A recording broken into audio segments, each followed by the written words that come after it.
Pamilin.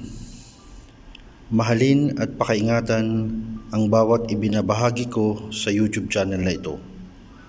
Ang kapangyarihang nakapaloob dito ay lubhang mahiwaga. Gamitin lamang sa kabutihan at pagganap ng kalooban ng Diyos, maging huwaran at laging isapuso't isip ang 7 layunin.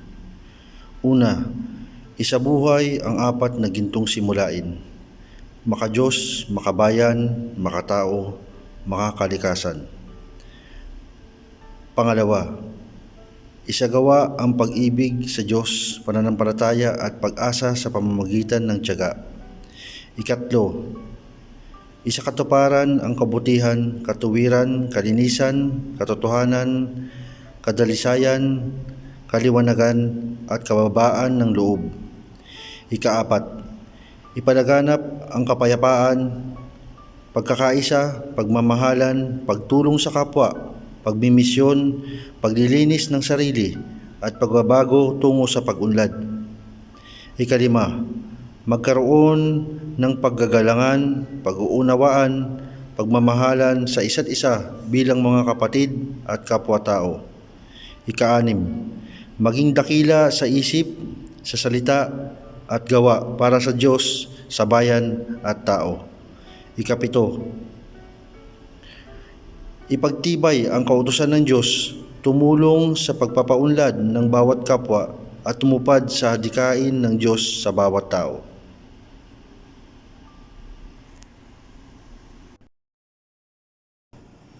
Magandang araw po sa inyo lahat. Ito na lang po muli si Maestro Virgo upang mabahagi sa inyo ng mga munting kaalaman patungkol sa karunungang lihim at magbigay na rin ng babala sa iba.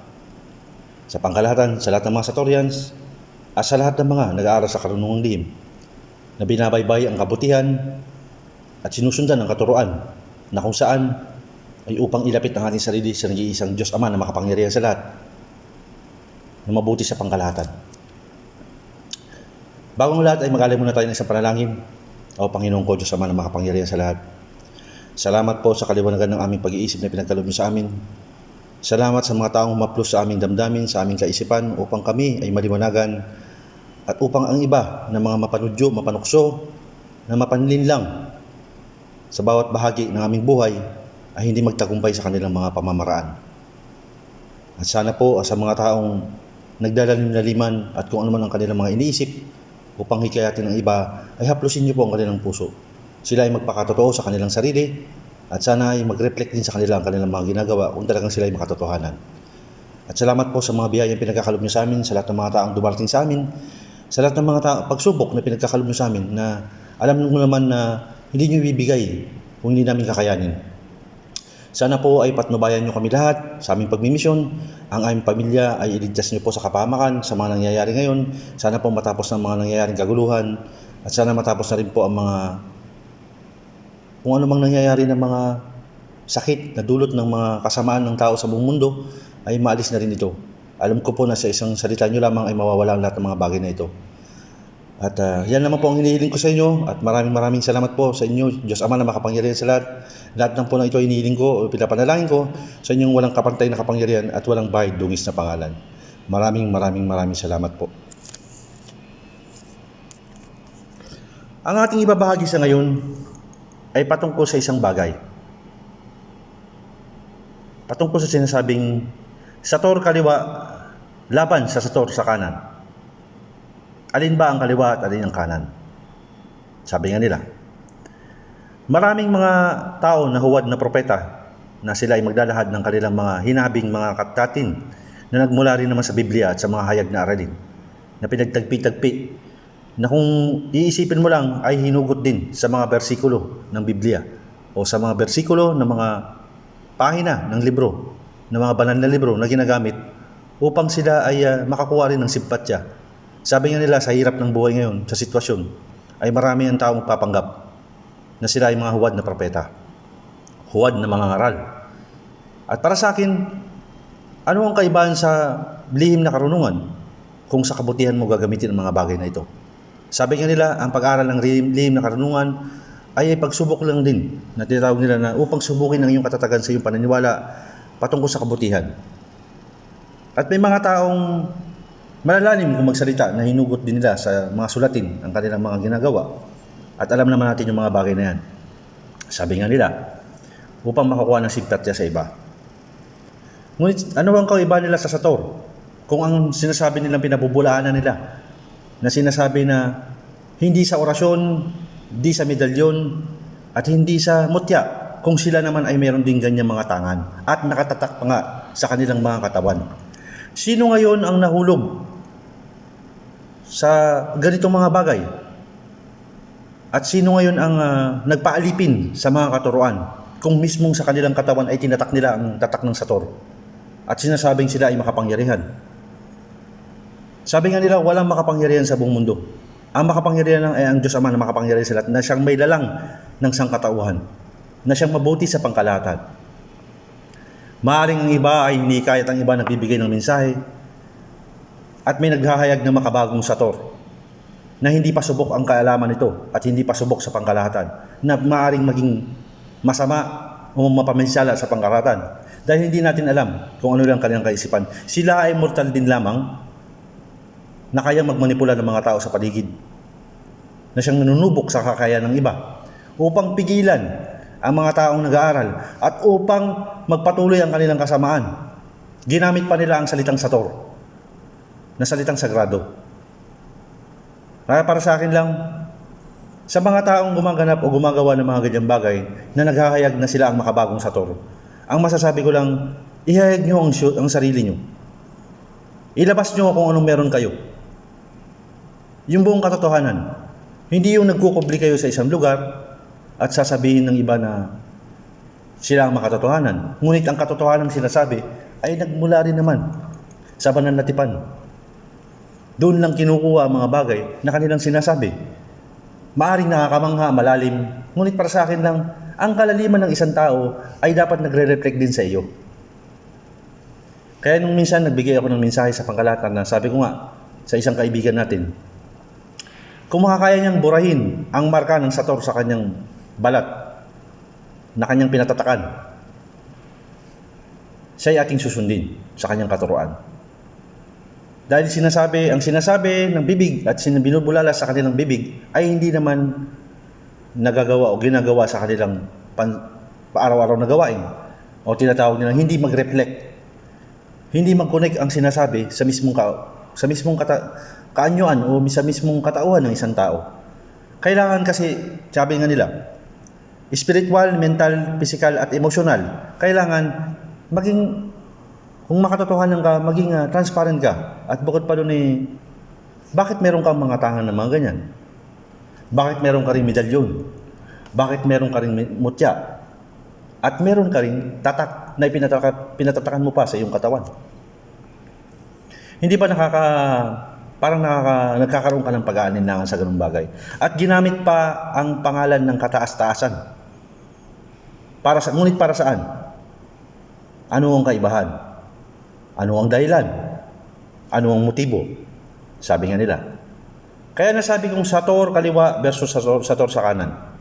Sabi nga nila, ang isang kapatid sa Sator ay hindi mo susubukin ang iyong kapatid sa Sator kung ikaw ay nasa kaliwanagan din.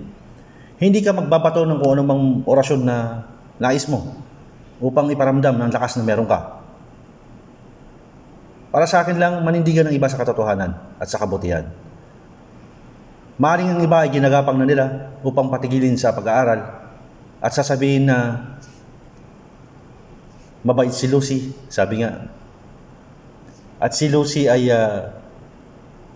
mabait sa pangkalahatan, hindi gumagawa ng kung anong mga bagay, at ang lahat ay pagsubok lamang.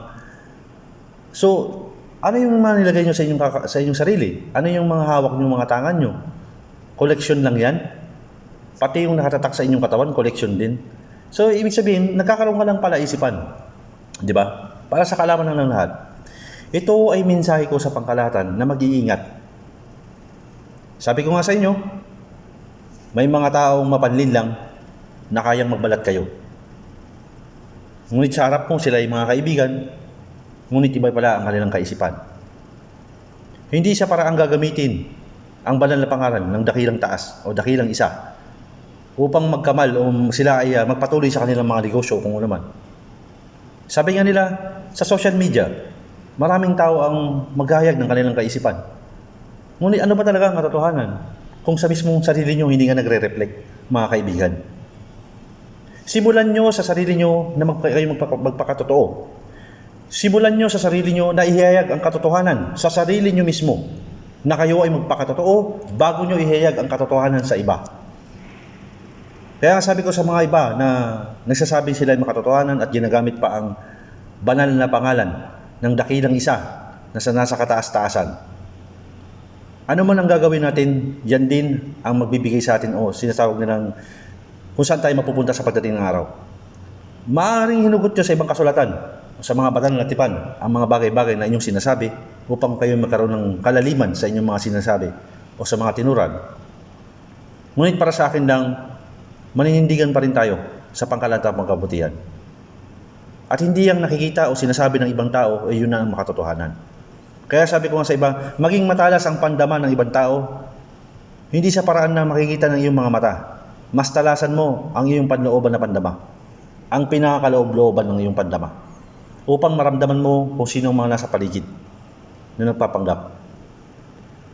Upang pigilan ang katotohanan na minsan sa buhay natin may isang hibla ng katotohanan sa karunungang lihim kung bakit pinipigilan. Ano ang dahilan? Ano ang kanilang motibo? Hindi ba't pala isipan kung sino pa yung mga tao na sinasabi nila na hindi sa orasyon, hindi sa medalyon, hindi sa mutya. Ngunit ang salitang sator, arepo, tenot, opera, rotas ay isang uri din ng orasyon na nakatatak sa inyong mga katawan. Paano nyo nasabi na ito'y pinabubulaanan kung kayo mismo ay pinatatakan nyo ito sa inyong katawan? Subukan nyo kaya itong burahin upang kayo mismo ay susundin ng iba. Napakasarap isipin, napakasarap dalhin, napakasarap na sariwain kung sa paanong paraan tayo ay natututo, nag-aaral sa mga bagay-bagay. Ano ba ang ating layunin? Ang layunin natin sa pag-aaral ng karunungang lihim ay isa puso natin at isa buhay at isa katawan ang mga bagay-bagay na yan. Kung paanong sa sarili nyo ay nirurumihan nyo rin ang inyong katawan. Sabi ko nga sa sarili ko, wala akong medalyon, wala akong tattoo sa katawan, wala akong kung anong bagay na kinabit sa aking katawan. Ako ay naglilingkod lamang sa Diyos amang makapangyarihan sa lahat na alam kong makatotohanan at makasaysayan ang kanyang pinagkaloob ng misyon sa akin. Ngunit sa iba na naglalalim-laliman at nagbibigay ng kanilang pahayag na hinugot din naman sa banal na tipan. Ano ang inyong motibo? Ano ang inyong pakay? At kung kayo ay tunay na kapatid na sator, bakit nyo ipinahahayag ang inyong lakas? At bakit nyo ipinapakita na kayo makapangyarihan? Ginagamit nyo sa mali ang inyong kakayahan. Ginagamit nyo sa mali ang inyong katuruan. At nagiging mapanghusga kayo sa mga kapwa nyo. Lihim kayong natutuwa. Lihim yung pinasasalamatan si Lucy. Bakit kaya? Sapagkat kayo ay mga alagad din nila. Sana'y magbago na kayo. Kayo mismo ang dapat na magbalik loob sa dakilang isa na banal sa kataas-taasan na siyang mabuti sa pangkalatan, hindi lang sa kataas-taasan o sa kaitaasan, hindi lang sa kaitaasan, kundi maging sa kalupaan din. At sa mga taong sabi nga nila, hindi na mapakali, kayo mismo ang gawa ng laban sa kung ano man ay paglalaban sa kaisipan o pagdidibatihan ng mga taong naniniwala. Maraming maestrong darating, maraming mga magtuturong darating, sabi nga nila. Ang mga taong kulang sa paniniwala at napupunta sa ibang mga bagay at parang paru-paro na palipad-lipad o parang tutubi na kung saan-saan ay lumilipad-lipad. Manindigan lang kayo sa isang katotohanan. Hindi sa maestro kung sino man magtuturo sa inyo sa kahit anumang mga sinasabi o lalim o babaw ng kanyang sinasabi o makatotohanan. Mas maiging ilapit yung sarili nyo sa Diyos amang makapangyarihan sa lahat na mangilalang ng sangkatauhan upang mas maintindihan nyo lahat. At saka, minsan sa mga tao, mapapansin mo, iba yung sinasabi, iba yung mismong sa kanilang katauhan. Kaya magkakaroon ka ng, sabi nga nilang, pag-aalinlangan. Doon papasok yung tawag ng pag-aalinlangan. Sapagkat sabi nga nila, anumang bagay na makatotohanan, lagi kong sinasabi, simulan nyo sa inyong sarili. Linisin ang inyong sarili upang kayo maging karapat-dapat sa karunungang lihim na pinagkakalob sa inyo, upang matanggap nyo ang basbas sa inyo. Ngunit kung natanggap mo man ang basbas sa unang pagkakataon at ginagamit mo ito sa walang kwentang bagay lang din at upang linlangin ng iba, upang ilihis ang mga taong nais mag-aral at matuto, upang gumanap sa kanilang sariling lugar at maging makatarungan ng kanilang pagpapasya, sino ka? Ikaw ay mortal lamang din. Ngunit ikaw ay nag-aral din ng katuruan ng karunungang lihim at huwag mong ipagkaila ang ganyang bagay. Sabi nga nila, na mismong sa iyong katawan ay pinatatakan mo rin. Subukan mong alisin yan, kapatid. Ako'y nananawagan sa iyo. Kapag naalis mo yung bagay na yan at susundin ka ng iba, ng karamihan, sapagkat iba ang sinasabi sa kinikilos, kailangan magkaroon ng synchronization. Kaya masasabi kang huwad sa mga bagay na iyong sinasabi sapagkat hindi ka nagre-reflect sa iyong katawan. Ito ay mensahe ko sa pangkalahatan. Sa mga taong naglilalim-laliman, sa mga taong naghahayag ng kanilang saloobin, nasasabihin sila ay makatotohanan at ginamit pa ang dakilang pangalan ng Diyos Amang makapangyarihan sa lahat. Kapatid, magbalik loob ka rin. Huwag mong gamitin ang pangalan ng Diyos. Huwag mong gamitin ang pangalan ng Emmanuel. Huwag mong gamitin ang pangalan ng Yahweh. Huwag mong gamitin ang pangalan ng Adonai. Huwag mong gamitin ang pangalan ng Sabaoth. Maging ang pangalan ng mga Arkanghel Azrael. Walang malakas na isa o kung sino man. Ang malakas lang ay ang nag-iisang Diyos Ama na makapangyarihan sa lahat, na siyang dumalang sa ating lahat, sa pangkalahatan. At sabi ko nga, maging makatotohanan ka sa iyong sarili. Simulan mo, kapatid, sa iyong sarili. Ihayag mo ang katotohanan sa iba. Kung sa anong mga sinasabi mo, ay ihayag mo kung anong meron ka. Kung anong mutya ang meron ka, kung anong mga medalyon ang meron ka, at kung anong tatak ang meron ka sa iyong katawan. Huwag kang magkukubli sa kung anong meron ka na naghahayag ka ng sinasabi mong katotohanan kung sa sarili mo ay hindi ka nagpapakatotoo. Simulan natin ang katotohanan, sabi nga nila, simulan natin sa ating sarili ang katotohanan upang makamit natin ang buong katotohanan. Hindi sa lalim ng pananalita na hinabi o hinugot sa mga banal na tipan na pinaggubli-kubli o pinagtagni-tagni o sinulsi-sulsi o hinabi upang yun na maging makatotohanan na sila ay malalim at maging mga huwad na propeta. Sana ikay kilabutan, kapatid, sa iyong mga ginagawa. Kung ikaw ay tunay na propeta ng Diyos Ama na makapangyarihan sa lahat, o talagang ikaw ay biniyayaan, o ikaw talaga ay binigyan ng pagkakataon sa ganyang bagay, simulan mo sa iyong sarili. Magpakatotoo ka. Ilabas mo ang iyong sarili, ipakita mo ang iyong marka sa iyong katawan. At kung mabubura mo yan, susundin ka ng karamihan. Ngunit para sa akin lang ay ewan ko lang kung ikaw ay susundin ko sa ganung bagay. Dahil ako sa sarili ko, hindi sa mortal na tao maghahayag. Ang pakikipag-usap ko ay sa Diyos Amang makapangyarihan sa lahat at sa aking mga gabay. Hindi sa iyo na mortal lamang, kung sino ka man. Alam mo ang aking tinuran. Ito ay isang debate na kung saan may mga bagay-bagay, debate sa kaisipan. Ngunit ang sabi nga nila, upang makamit ang katotohanan, simulan natin sa ating bawat sarili. Ang tinatawag nilang, kilatisin mo ang sarili mo. Kung yun ba talagang sinasabi mo ay makatotohanan sa iyong hinahayag. Marami ang nabubulagan, marami ang nagbubulag-bulagan. Sabi nga nila, sino pa ang maninindigan sa pangkalahatan? Sino pa ang lalaban sa pagdating ng araw? Kung ang mga iba ay pinipigilan. At sasabihin na tatakutin ng kung ano namang mga sinasabing mga kasabihan. Kung sa sarili mga kapatid, kaibigan, hindi ka nagpakatotoo, ano pa kaya sa iyong mga sinasabi? Subukan mong ilabas ang sarili mo. Sabi ko nga, hinahamon ko yung iba. Sa mga nagsasabi na sila yung makatotohanan, ilabas nyo ang sarili nyo. Ipakita nyo ang marka nyo. Ipakita nyo ang mga tangan nyo at ipakita nyo ang mga hawak nyo.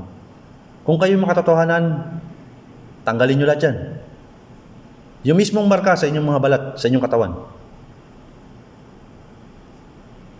Kaya minsan, nakakatawa lang din lang.